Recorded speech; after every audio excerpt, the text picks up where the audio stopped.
Patuloy na nananalasa ang Super Typhoon Uwan na kasalukuyang nasa coastal water ng Camarines Norte, batay sa Tropical Cyclone Bulletin No. 11 na inilabas ng Pag-asa ngayong Nobyembre 9 taong kasalukuyan. Taglay ni Uwan ang maximum sustained winds na 185 km per hour, malapit sa gitna at bugso na aabot sa 230 km per hour, habang kumikilos ito pakanluran, hilagang kanluran sa bilis na 30 km per hour. Nananatiling life-threatening ang kondisyon sa Bicol Region dahil sa malalakas na hangin at matinding pag-ulan.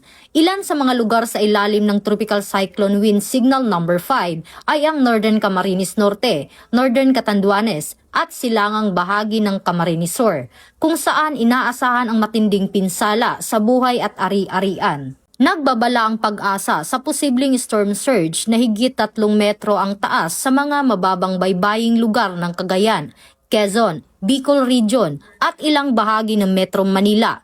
Pinapayuhan ang publiko na umiwas sa paglalayag at agad na makinig sa mga abiso ng lokal na pamahalaan. Ang Super Typhoon Uwan ay inaasahang tatama sa kalupaan ng Aurora ngayong gabi o bukas ng umaga bago tumawid patungong Northern Luzon.